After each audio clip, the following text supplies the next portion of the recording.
Hello, welcome back to Retro Break and welcome to a very special video. Of course 2020 hasn't been quite what people were expecting it to be, and I was actually hoping to meet a lot of the people that are in these videos throughout the various events that were planned for this year. Of course they've all got cancelled, so it got me thinking, what could I do to bring the community back together, and that's where this set of videos comes in. So I reached out to all of my favourite content creators and asked them to send me a quick video to answer the question, why do they love retro games? And you guys have completely blown me away with all the amazing responses. I've got so many, I've actually split this video up into 2 different parts, and to make it fair I put everyone's names into a big list and used a random name generator to decide what order to put them in. So let's get started by taking a look at the first video, which is from Elliot from the Retro Future. Why do I love retro games? Well, who doesn't? Retro consoles and games are a massive part of my life. I thoroughly enjoy collecting things that are a little bit more obscure. I've got a couple things in front of me. Promotional Game Boy Advance SP that would have been in stores at the time that those things were being sold. A Toys R Us limited edition Game Boy Color. A mint condition boxed Japanese Game Boy Pocket. And something a little bit different. This is a Sony Walkman, the first ever Walkman that existed. That goes to show that I'm not just a fan of the whole retro consoles and games, I'm sort of just a fan of retro stuff in general. I thoroughly enjoy listening to my Walkman, I enjoy cycling my 80s Peugeot. A lot of people will just look at this and disregard it, whereas I look at it and I just get absolutely lost in its beauty and how simple things are and were back then. Games like Tetris are easy to just pick up and get completely engulfed in for a couple minutes, put it down, and then pick it up in a week's time and it's a fresh game.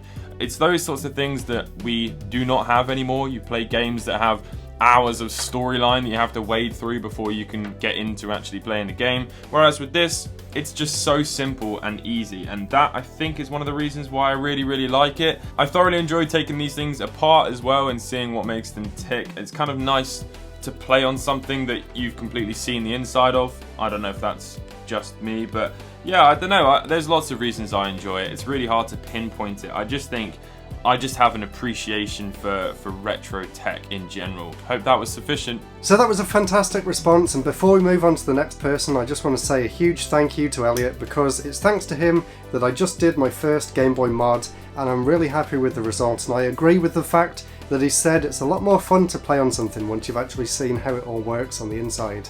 Now the next person to answer the question is Sorax Space, another really great channel and a really entertaining one too, so take it away. I'm Sorax from the channel Sorax Space. Why do I love retro games? Well, when I think back to what my first console was, it was the Sega Mega Drive, and one of the big reasons I got into gaming in the first place was Sonic the Hedgehog 2. So when I try and pinpoint the exact reasons why I love retro gaming, I think of why do I like that particular game so much. And I think of the mascot, Sonic. Mascots were quite a big thing back then.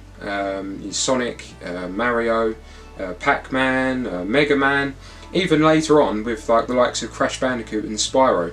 Mascots and creativity and innovation in the actual character designs were a big part of it. And nowadays games just seem to be realistic more than anything else. It's just like everyday humans rather than these creative imaginations. There's endless possibility when making a video game, but they seem to nowadays just heavily focus on realism. And there used to be a level of escapism with retro gaming. You truly were in a fantasy world as opposed to a world that is nowadays completely believable. And I don't think it is just nostalgia, because pixel art games are still popular today. So there's something about that use of your imagination. You do have to use your imagination at times, but maybe that's why they're so charming. Because the games were aimed primarily at children back then as well, I think a lot of the themes are more happy themes and more colourful, whereas nowadays you can have a game that's gripping like a movie and with serious themes, but it's a completely different experience from, say, playing Super Mario Brothers, where all of the music, the themes and the settings and everything is very like colourful and joyful and just generally happy. Also, do you remember having friends over to play? That was cool. To summarise, I'd say creativity and innovation, the focus on joy over realism, charm, and the more direct approach to fun are big reasons why I love retro gaming. Thanks to Retro Break for having me on, and I look forward to seeing everyone's answers. So thank you for that response, Sorax Space. I think he brought up some fantastic points. Yes, games back then were a lot more fun, and the characters were a lot more interesting as well, rather than the realistic ones that we have today. So next up is a triple whammy of Oliver Harper, Larry Bundy Jr. and Stuart Ashens, 3 of the biggest and best channels here on YouTube. They got a little bit carried away answering the question and actually sent me over 20 minutes of footage. I've cut it down to just 5 for this video, but if you want to watch the full thing, and it's definitely worth watching, I will put a link to it in the description and upload it on my second channel sometime after this video's gone live, so please look forward to that. Now over to them. So yeah, the question is, why do we love retro games? I think a lot of the reason is because we actually grew up with the games as well, so that sort of a nostalgia for us of being with them at the time when they're brand new. That's always a thing, isn't it? Yeah. Nostalgia is a big motivator. Oh, yeah. Certainly a big seller of plastic shit at the moment. Mm. No, definitely. I think for me though, it's always going to be like 16-bit era for me of retro gaming stuff, because it's like I was born in '82, but I didn't get into games like the late, like probably '89, 1990. Yeah. But I did get a Commodore 64. So that should essentially be Was that my old? nostalgia in 8-bit. But it was, nowadays I look upon that sort of early 90s as my nostalgia, because it's 16-bit graphics, which still look great today. If you look at the 32-bit generation, Yeah. all the 3D stuff just looks garbage. I don't have that sort of connection to it, apart from like the fighting games like by Capcom during that period in SNK. So I buy like Retro Gamer and stuff like that, so I like looking through the sort of making ofs on games that were from Yeah. early 90s. There's best of us stuff that's got left out as well. That's interesting stuff. Definitely, Good, yeah. definitely. Something I like about the old retro stuff, especially when we're going back sort of mid-80s and before, you can get such a good idea for how a game works, and sometimes even complete it in like 15 minutes. So it's really nice to go back, find this crazy old stuff you've never heard of, think, oh god, this is terrible, oh, this is really good. But it's you can go through them so rapidly and just go through a load of different bits and, you know, pick up all these games you've never heard of, get a good idea of them. Whereas like a modern game, if you haven't got 35 hours, you can't get through the tutorial. You know. But also games back then were insanely hard. I mean, now I've gone back, and we've all gone back and played retro games. Yeah. And Well, they actually are, because they're so short. well, yeah, so many cases, but especially with the 8-bit micros, where the game would be like 12 minutes long. You know, to make it just artificially make it really hard, like Ghostbusters 2 or something on the Amstrad or Commodore. But but back then we had cheats and stuff. Nowadays you don't get any cheats anymore. There's No, that's a part of it. microtransaction. Yeah. It is. Yeah, It is. yeah. So I used to love pulling through the old magazines and find the cheats for a specific game, and you know, getting action replay, getting those codes to have infinite lives, or from Mortal Kombat on the SNES, I turned the sweat to red. So that was the only thing to make it look like blood. Yeah. You know, but you can't obviously, you know. But yeah, so I think other things are sort of nostalgic reasons why we still love that sort of period. I don't know, maybe just down to because we were there at the time, and the experience of going in the shops and reading those magazines. Video game magazines are a very niche thing now. Oh, And there's at the time, so many of that them. was everything. It was Yeah. it was how you got your information, and then later it's how you got your information and your software. Yeah. You know, the 16-bit everybody had just era. bought it because you get a free demo, disc on the front. Absolutely, or you'd buy Amiga User International because it had like 15 discs worth of stuff compressed on 2 discs. Oh, free magazine was dog shit. You didn't read the magazine; you'd rip that away. Free Yeah. copy of Amos! So, yes, the Amos Pro compiler, everybody. I promise you learn to use it. How the fuck do I get around it? no. I'm going to be the next, Peter Molyneux. So, I was the next Peter Norton. I just made loads of lies instead. we shaved your head off for it. So, yeah, exactly. It's the transformation's slow, but it's happening. I remember somebody coming back and saying, "Oh, I went to this arcade, right? They got Double Dragon 3, right? Hot Double 3, yeah, but it's a rip-off. You have to like put in money for extra lives and put in real money to buy the weapons." Nobody believed him. Thought it was some bullshit thing. And it wasn't until like 6 months later, suddenly the machine did the rounds. Yeah. People were like, "Oh, actually, that was true." Completely Buy the true. weapons, I put money in. Yeah, it's like the first microtransaction. What? Yeah. That's bonkers. Yeah, you literally go in the shop and they go, right, that's 10p. Well, that's a good segue, I Baseball suppose. bat, and you also get it knocked off after about 10 minutes, and the enemy picks it up. Yeah, and they I paid money for that. But another segue into that, Stuart, is arcades, which were... Arcades are the cinema of the video game. It world, wasn't it? Yeah. Like It was the Rolls Royce of video games, you know. Yeah. The quality is like watching VHS at home and seeing like a film on big screens, like seeing that leap in graphics quality was just amazing. Seeing Daytona USA for the first time. It's like, whoa! Hope you get a home port. It's like half decent in 2 years' time or something. Yeah. Some of those, like your Spectrum ports, and some of them were so bad. It was like the difference between cinema and having a small child explain the plot to you. Really, wasn't it? In summary, we like games. Yeah. Yes. We're compulsive hoarders who won't let go of our childhood. Yes. Well, you two are. So thank you so much to Larry, Stu and Oliver for that fantastic video response. It was almost like getting an entire podcast just to myself, but I'm going to share it with the rest of you guys like I said, so have a look in the description for a link to the full thing. Now next up is one of my friends all the way from over in Australia called Synth Spaces. G'day, Brian here from Synth Spaces, and Retro Break has asked me to chime in with why do I like retro games. I tell you why I like retro games. They're fun. I don't look at them as retro. I look at them as gaming is gaming. It just happens to be an older game. Yes, they call it retro gaming, but for me, I was there, so it's a distant memory in some cases, but from the very first time I climbed up on that milk crate and played Space Invaders, it was fun. There have been games in the past that weren't fun. E.T., I'm looking at you, on Atari 2600. That was the only game I've ever flung in frustration. So yeah, retro gaming for me, it's a very approachable format. There's no storyline to get bogged down with. There's no leveling up. There's no DLC. There's another thing. Yeah, it's just a very fun format. The games are very addictive for the most part. You can find some really cool old retro games if you look hard enough. And I still think a lot of them hold up today. I think you can get kids to get stuck into Pac-Man. They'll still have as much fun playing Pac-Man now as we did back then. Yeah, I know they're old, but they're still fun. It all comes down to the fun factor for me. So that's why I think retro gaming is still cool. It's fun. There you go. So once again, another fantastic response. I definitely agree that they're still so much fun, and kids today can still go back and play them and have just as much fun as we did when we were kids. So next up is another amazing guy from Australia, and he also very often gets confused with Synth Spaces. This is Sega Master Tim, or Sega Master Tim. Hello, I'm Sega Master Tim, and I used to work for Sega back in the early 90s as a video games counsellor. Now, if you're not sure what they were, go search on Google. You may have your mind blown. Okay, anyway, so reasons why I love retro gaming. Well, I think the first reason is rather obvious, and that is the collecting side of things. I loved getting up early on a Saturday morning and going around to all the charity shops trying to find little bargains and little treasures. So sometimes I come up with nothing, but sometimes I come home with a mother load. So it's the thrill of the chase. That's what I like. And also, you know, you're paying very little for a game, and you're getting many hours of entertainment from it, aren't you?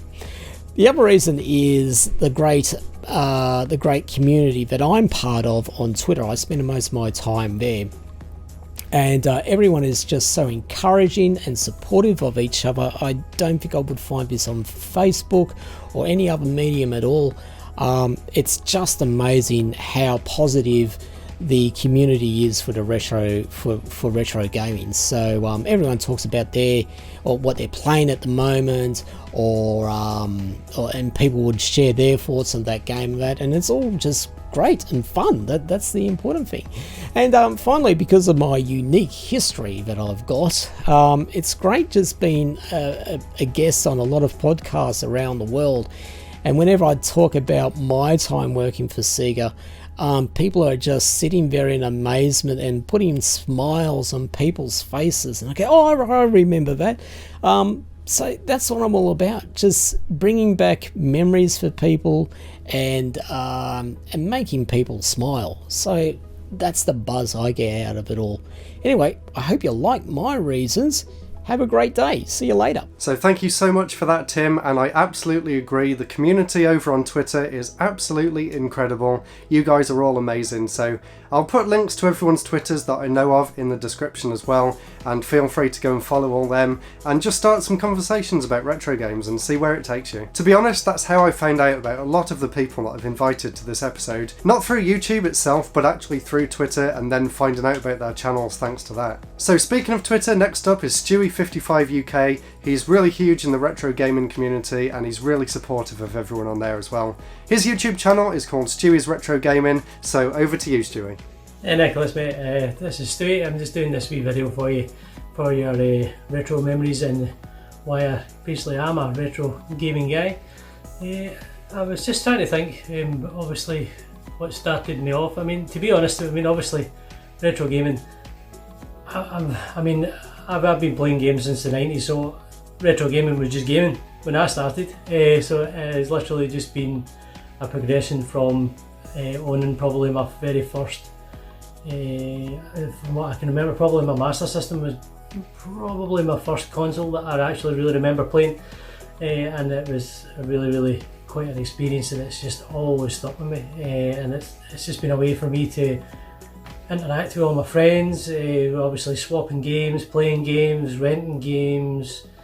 It's just been a really great experience, and overall it's just amazing, you know. I mean, you get classics like playing like Castle of Illusion. That was one of my first ones in the Master System. It is absolutely amazing. I mean, seriously, you just mind-blowingly good.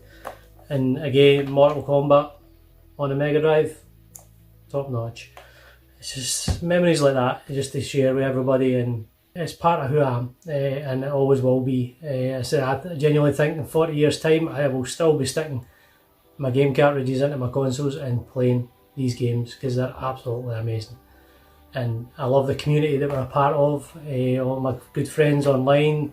It's just a way of just really joining people together in a really nice way, playing games online, and it's amazing. It's the best experience ever. It's a way to share with my kids. It's a way to leave things for them to do when I'm gone. It's a nice legacy to leave for all them to play these games and remember who I was and what I was all about. And yeah, that's really what it means to me. It means just a way of just joining everybody together in a really positive way. Absolutely love it, and I wouldn't change myself for the world. And I wish you all the best with this video, and thanks for being a part of it, Nicholas. Thanks very much.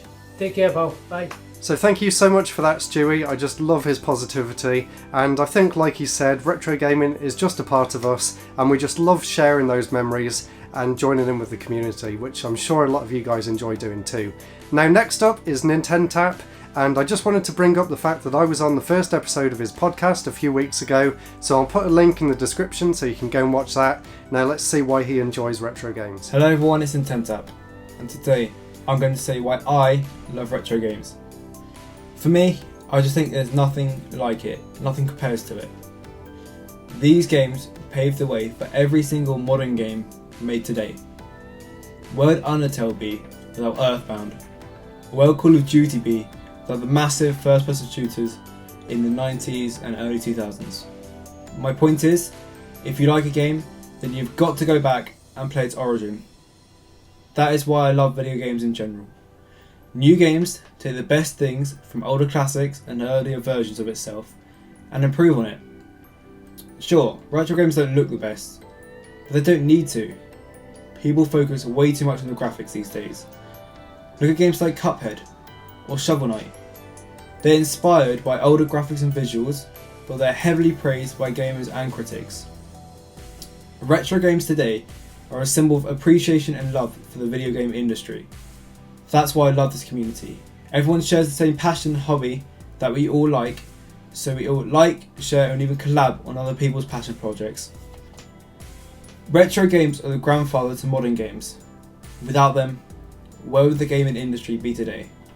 I've been Benjamin Newton from Nintentap, and thank you for Retro Break for letting me on his channel. So another great take there from Ben from Nintentap.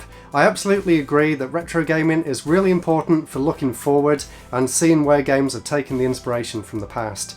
That is a really interesting way of looking at it, and it makes the games feel even more important. Now next up is Mega Drew, an up and coming YouTuber, and I think his channel is really going to take off soon, so let's see what he has to say. It's Mega Drew here, guest appearing on this special episode of Retro Break. Now my love for video games began in the arcade, and it's arcade games that are still my strongest passion when it comes to the hobby. I'm sure a lot of people would agree that video games are a form of escape. So walking into an arcade and hearing the sounds and searching for that specific game was the greatest escape imaginable. This feeling never really went away for me. Even now, catching a glimpse of a classic scrolling beat 'em up or hearing some of those iconic sounds and music transports me back to those precious moments. For me, there were many moments in arcade gaming that really made an impact and shaped my lifelong love for these machines. My earliest memories of seeing games like Pac-Man and Atari Star Wars, and hearing those iconic sounds that I'll always remember. The first time I caught sight of Double Dragon, a game that would fuel my love for scrolling beat-em-ups. Watching my dad play Operation Wolf countless times, then finally being able to team up with him when Operation Thunderbolt was released. And I could never forget being introduced to Street Fighter II, which was a total game changer for me and I imagine many others. Suddenly, going to an arcade became very competitive. So somewhere in between the simpler controls, the difficulty, the sound and creativity lies the pick up and play, quick-fire nature of arcade gaming. There were some iconic moments during those times that I'll never forget, and whenever I get a chance to play one of my favourite arcade cabinets, it takes me back. And that is the main reason that I love retro gaming. So I absolutely love the fact that they brought up arcades. I was waiting for someone to say that. Unfortunately, this year, because of everything that's going on, arcades seem to be out of the question. But next year, when things possibly go back to normal, I'm really looking forward to going back to somewhere like Arcade Club. And like you said, just the experience of walking through an arcade, hearing all the sights and sounds and all the amazing retro cabinets, it's just an amazing thing. And it must have been even more exciting back in the day, when you couldn't even experience a game like that at home. Now next up is 80s Nostalgia chiming in with some of his 80s nostalgia. Take it away. Hey, I'm Craig from 80snostalgia.com, and my good friend Nicholas has asked me to explain why I prefer retro gaming over modern gaming. The main reason is if you plug a 80s console into a TV and put a game on it, it'll just work. There's no system updates to install, there's no patches for the games, nothing to download, no additional things you need to invest in and waste time doing. It'll just work. A lot of the modern games now, even on day one, they release a patch that patches different bugs that they've not yet fixed. And I know games nowadays are huge, but gameplay for me is more about the simplistic experience, not the graphics. To me don't really come into it. As an example, Jetpack by Ultimate on the Spectrum is maybe the most perfect game, gameplay wise, that there is. It's a 16K game. It lives on a 16K Spectrum. There's so few elements to it. You get the graphics for the rocket, you got some aliens, you've got a little jetpack man, and that's all you need. You don't need all these huge graphics that sprawl for like a town's worth of Skyrim. I just don't get the appeal of it. Things like Skyrim are so in depth as well. So you can go on quests, you can choose to shave, you can grow food. I don't want to do that. I want to fly around a little screen as a little jetpack guy and collect bits of rocket. For me, it's just the simpleness of the retro games I like, and I think that is the reason my collection of retro games or old games is far greater than any collection I've got for any of my modern day consoles. So thank you so much for that, Craig. Like he said, it's just so good to be able to put a cartridge in and play it straight away. The other day I got a new game for the PS4 and I had to wait about 3 hours for it to update before I could even start playing. So next up is one half of the fantastic Twitter page, Games You Loved. This is King Monkey. So, why do I like retro gaming? Well, for me, as a kid, I had a limited budget, which meant any time that I wanted a new game or a new console, I had to sell something that I already had, so everything was a sacrifice. So as an adult with disposable income, just means that obviously I can buy the stuff that I used to have, buy the things that I wanted, have them on a shelf like this, and get to play them whenever I want. The other thing that is on here, you'll notice, is mainly Japanese games. They're a lot easier to get now than they were back in the day, so it's nice to be able to pick these up, have a look through the different boxes and the manuals, which was something that attracted me in the first place. The other thing with retro games, they're a lot simpler. You're not having to basically wait for a system update or just update even the PlayStation itself anytime you want to play something. Pop a cartridge in. If it's a game I've already played, it's even quicker. but you're up and running within like 2 or 3 minutes. There's no massive intro, there's no need to remember like tons of controls, it's just straight into it. So for me, that's why I like retro gaming. It's just the simplicity, and like I said, the throwback to my youth. And yeah, that's basically it. We've also got an awesome community, as everyone well knows.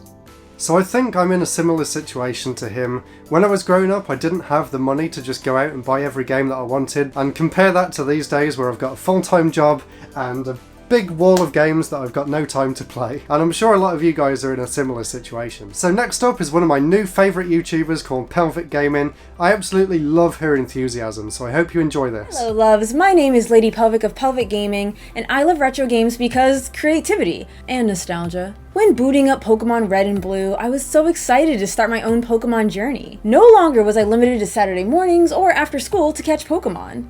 As a child, Wild Arms and Phantasy Star 4 took me to worlds I never thought of, with characters I grew to love. And most importantly, why I adore retro games is because of the creativity and how it paved the way for so many games that we love today. Suikoden is a shining example of this, finding 108 characters to aid your rebellion, each contributing something unique.